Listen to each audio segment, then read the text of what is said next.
नमस्कार, मेरा नाम मोहम्मद बासित अली है। मैं नारायणा संस्था का हिंदी अध्यापक हूँ। आज मैं आपके सामने भक्ति पद है, भक्ति पद में जो रैदास है, रैदास के पदों का विश्लेषणात्मक वर्णन करने के लिए आपके सम्मुख ठहरा हुआ हूँ। बेटे, पहले हमें भक्ति क्या चीज़ है वो मालूम होना बहुत ज़रूरी है, क्योंकि हमें भक्ति पद क्यों दिए जाते हैं।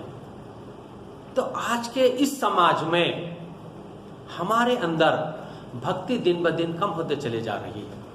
उसका मूल कारण यही है कि विज्ञान के बंधन में हम लीन होने के कारण भक्ति से हम दूर होते चले जा रहे हैं। जहां भक्ति है वहां मुक्ति है ना बेटे।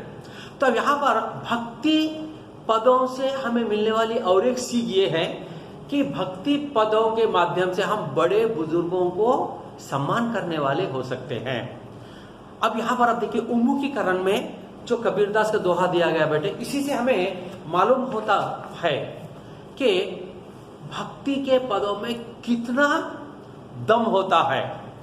ओके, अब पहले मैं यहाँ पर दोहा पढ़ूंगा, उसके पश्चात उसका थोड़ा संक्षिप्त वर्णन करते हुए फिर आगे बढ़ेंगे। पहले दोहा देखिए। गुरु गोविंद दो खड़े, गुरु गोविंद दो खड़े, काके लागे पाय। गुरु गोविंद दो खड़े, काके लागे पाय। बलिहारी गुरु आपने, बलिहारी गुरु आपने, गोविंद दियो बताए कबीरा, गोविंद दियो बताए। अब देखिए, यहां पर गुरु गोविंद दो खड़े। कबीरदास कहते हैं कि मेरे सामने गुरु और गोविंद यानी भगवान दोनों खड़े हैं, ठहरे हुए हैं। काके लागए पाए, काके किसके, लागए छूना पाए चरण, स्पर्श करो, किसके चरण स्पर्श करो। ये संदिग्ध में थे। तब इनके मन में एक बात याद आ गई। तब मन ही मन सोचने लगे, क्योंकि आदिकाल के लोग सच्चे होते थे, अच्छी सोच जल्दी आ जाती थे, क्योंकि वो सच्चे थे, इसलिए उनके अंदर सोच आ गई। क्या है? बलिहारी गुरु आपने, गुरु के लिए मैं बलिहारी हूं, क्योंकि गुरु मुझे ज्ञान से इतना संपन्न कर दिए हैं कि सारी दुनिया क्या चीज है मैं पहचान सकता हूं। यहां तक कि भगवान का दर्शन भी कराने वाले गुरु ही होते हैं। अतः ऐसे गुरु के चरण स्पर्श करना ही उचित है। तो इसलिए उन्होंने गोविंद दियो बताया, जिन्होंने भगवान का मार्ग बताए हैं और मुझे सब कुछ सिखा दिए हैं, उनके लिए मैं बलिहारी हूं। हम निछावर हो जाना है। तो इसलिए अब यहां पर देखिए, इस दोहे के माध्यम से यह व्यक्त किया जा रहा है कि गुरु भगवान से भी उत्तम है और उनके लिए शिष्य बलिहारी होते हैं। ओके, अब यहां पर अब आएंगे हम दूसरे पॉइंट में। आखिर हम भक्ति सीखने का कारण क्या? अब भक्ति सीखने का कारण यही है कि भक्ति सीखने से हमारे अंदर, अब देखिए, हमारा जो दिमाग है, ये सर है, सर के अंदर ब्रेन है। इसको हम कुछ लोग चित्त कहते हैं, कुछ लोग माइंड कहते हैं, मन भी कहते हैं। उसके पश्चात है आंख, उसके पश्चात है जबान, उसके पश्चात बदन है। तो ये जो माइंड है, ये मन, इसमें पवित्रता आती है। मन में पवित्रता, उसके बाद आंख, आंख में क्या आ जाती है? स्वच्छता। उसके पश्चात है जीभ यानी जबान, यानी जबान, जबान में क्या आ जाती है? मधुरता। उसके पश्चात शरीर, शरीर में कोमलता यानी सेवा करने की भावना।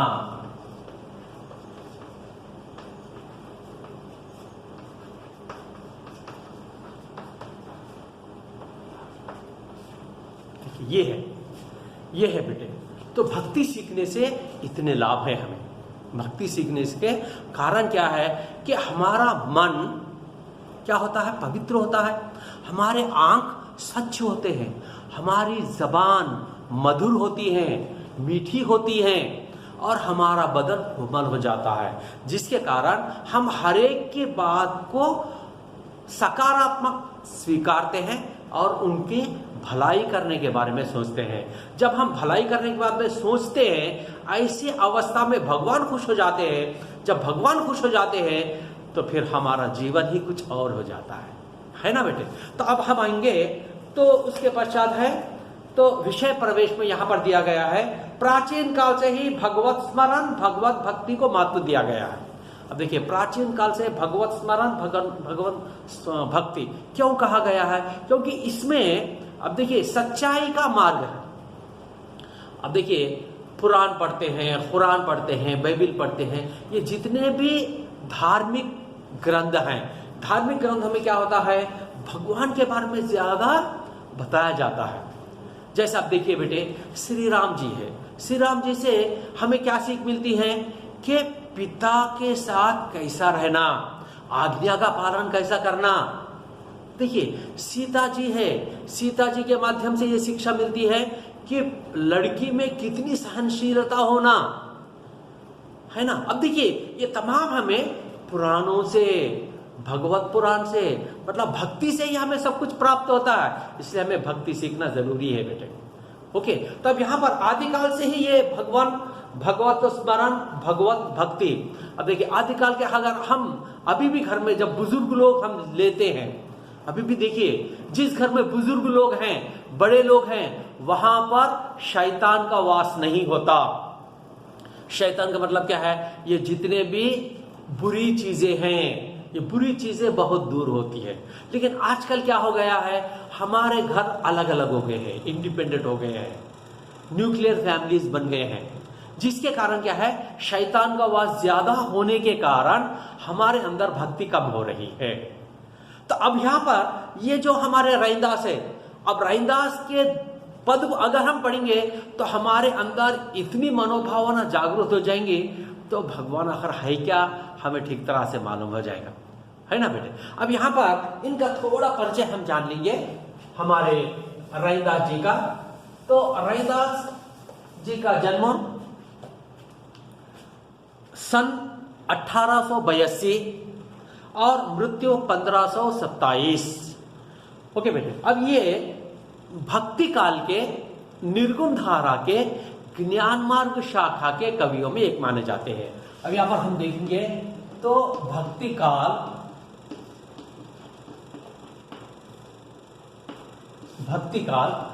काल के दो धाराएं हैं बेटे। भक्ति काल की दो धाराएं हैं, एक है निर्गुण धारा, एक है निर्गुण धारा, एक है सगुण धारा। ओके, निर्गुण धारा करता है निराकार वाले भगवान को मानने वालों को निर्गुण धारा कहते हैं।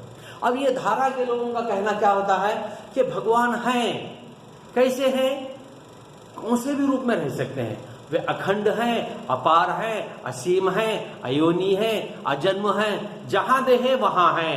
कब हैं? जब आप डरते हैं तो भगवान आपके पास है, जब आप नहीं डरते भगवान आपके पास नहीं है। तो डर का मतलब क्या है? अब देखिए, जब हम कोई गलत काम करने जाते हैं, यानी झूठ बोलने जाते हैं, धोखा देने जाते हैं, ऐसे कोई समाज से हटकर करने वाले, यानी भगवान को जो पसंदीदा काम नहीं है, वो काम हम करने जाते हैं, तो समय हमारे अंदर एक डर होता है, वो डर ही भगवान है ना बेटे। तो ये है, तो यहां पर इनको कहते हैं निर्गुण धारा। उसके बाद सगुण धारा। सगुण धारा का अर्थ होता है साकार वाले भगवान को मानना। जैसे श्री रामचंद्र जी है, उनके पिता है, उनके दादा है, ये खानदान है। जैसे श्री कृष्ण जी है, उनका जो खानदान है, तो वंश है ना बेटे। इस तरह से बचाना ये सगुण धारा है। ओके, अब हम आएंगे इस सगुण धारा की ओर, तो हम जाना नहीं है, अब हमें आना है निर्गुण धारा की ओर। हम रैनदास के पास, रैनदास कौन से है? निर्गुण धारा के कवि है। निर्गुण धारा के कवि है, तो निर्गुण धारा में और एक है, क्या है? ज्ञान मार्ग शाखा।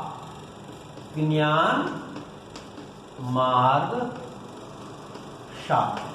ये ज्ञान मार्ग शाखा के कवियों में से, ज्ञान का मतलब कि ज्ञान से परिपूर्ण रास्ता बताते हुए लोगों को आगे बढ़ाने में लीन होते जाते हैं। ये ज्ञान मार्ग शाखा के कवियों में एक माने जाते हैं। और इनका जन्म है 1482, जन्म है 1482 और मृत्यु है 1527।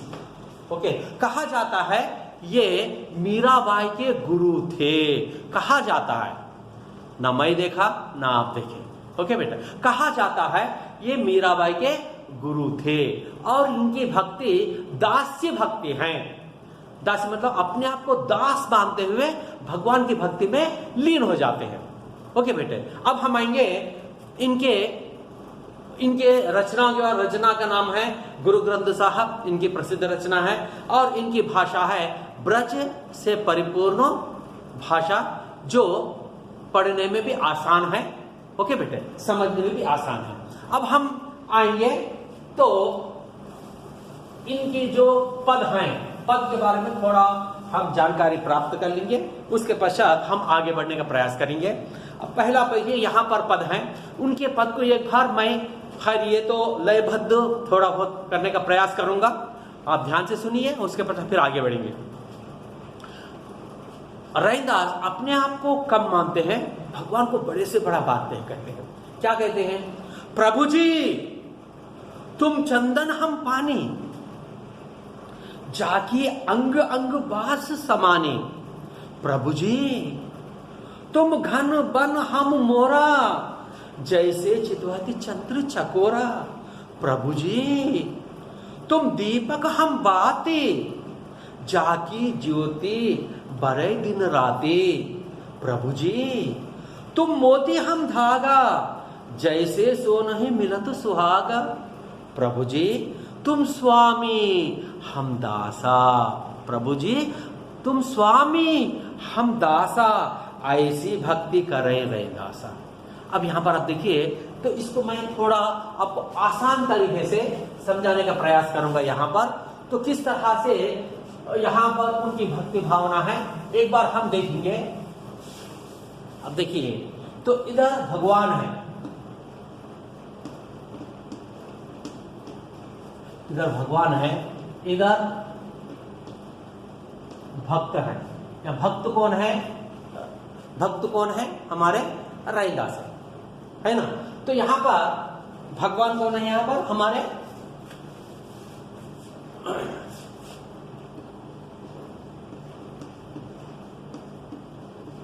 भगवान और भक्त। अब यहां पर पहले कहते हैं, हे भगवान आप कौन हैं? आप चंदन हैं।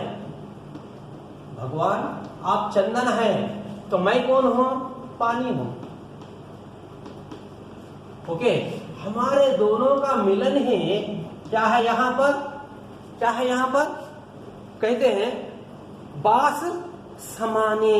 क्या हो जाता है? अंग अंग बास, महक, खुशबू। हमारा दोनों का मिलन क्या है? खुशबू है। ओके, फिर कहते हैं, हे भगवान तुम कौन है? बादल। भगवान तुम बादल है, तो मैं कौन हूं? मोर हूं। तो मैं क्या करता हूं आपको देखकर? खुशी, नाचता हूं। यहां पर क्या है? खुशी से नाचता हूं, है ना, संतुष्ट होकर नाचता है। उसके पश्चात, हे भगवान आप कौन हैं? चंद्र हैं। मैं कौन हूं? चकोर हूं। मैं कौन हूं? चकोर हूं। फिर हमारा दोनों का मिलन क्या है? जीवन है। मैं आपको देखते हुए जी लेता हूं। हे भगवान मैं आपको देखते हुए जी लेता हूं। फिर क्या कहते हैं? हे भगवान आप कौन है? दीपक है। आप दीपक है, तो मैं कौन हूं? बाती हूं। हमारा दोनों का मिलन क्या है? प्रकाश। ओके, फिर कहते हैं, हे भगवान आप कौन है? आप मोती हैं। आप मोती हैं। और मैं कौन हूं? मैं यहां पर धागा हूं। हमारे दोनों का मिलन क्या है? सुंदर माला है ना। फिर आखिर में कहते हैं, हे भगवान आप तो मूलतः स्वामी हैं, मैं कौन हूं यहां पर? दास हूं। हमारे दोनों का मिलन क्या है? यहां पर भक्ति है। तो यहां पर रैनदास कहते हैं, अब देखिए पहले उसमें कहते हैं, भगवान तुम चंदन हम पानी। हे भगवान तुम चंदन हैं हम पानी हैं। तुम क्या है? चंदन हैं हम पानी हैं। कहते हैं कि जिस तरह आप देखिए, आप चंदन हैं, मैं पानी हूं। जिस प्रकार चंदन की लकड़ी क्या बहुत सख्त होती है, होने पर भी जब उनके दोनों के मिलने से क्या हो जाता है, वो घिसे जाकर उसमें एक प्रकार की खुशबू आ जाती है ना बेटे। उसके पश्चात कहते हैं, हे भगवान हमारे दोनों के मिलन क्या है? एक प्रकार की खुशबू आ जाती है, हमारे अंग अंग में खुशबू आ जाती है। फिर कहते हैं, हे भगवान आप कौन हैं? तो आप ऐसे हैं कि बादल हैं। तो कैसे बादल हैं? काले बादल हैं, और मैं मोर हूं। जब काले बादल दिखाई देते हैं तो मैं खुशी से नाच उठता हूं, खुशी से नाच उठता हूं तुम्हें देखकर। फिर कहते हैं, हे भगवान आप कौन हैं? चंद्र हैं। ओके, तो मैं क्या हूं? चकोर पक्षी हूं, और हमारा दोनों का मिलन ऐसा है, निराहा, मैं आपको देखकर जी लेता हूं। ओके, यहां पर कहते हैं, हे भगवान तो तुम अब देखिए प्रभु जी, आप बादल और मोर, आपके वर्षा जब वर्षा आती है तो हम तुम्हारी वर्षा में मैं भीगते हुए नृत्य करता हूं। और फिर कहते हैं, जिस प्रकार चकोर पक्षी चांद को देखकर अपने खुशी से जी लेती है ना। उसके पश्चात फिर कहते हैं कभी यहां पर, हे भगवान आप कौन हैं? दीपक हैं। दीपक, चिराग। तो आप चिराग में स्थित तेल है, तो जब तक उसमें तेल रहेगा तब तक जलते रहेगा। मतलब तेल देने का मतलब क्या है? जब तक आपकी दृष्टि मुझ पर है। यहां पर तेल देने का अर्थ है तेल नहीं, जब तक आपकी दृष्टि मुझ पर है मैं प्रकाश देते ही रहूंगा। मतलब अच्छे काम करते, प्रकाश देने का अर्थ यहां पर अच्छे काम करते रहूंगा, समाज को जागरूक करते ही रहूंगा। फिर कहते हैं, हे भगवान आप मोती हैं तो मैं धागा हूं। ओ केवल मोती रहने से सुंदरता नहीं आती, तो मोती में क्या होना? धागा पिरोए जाना। जब धागा पिरो जाता है तो धागा क्या होता है?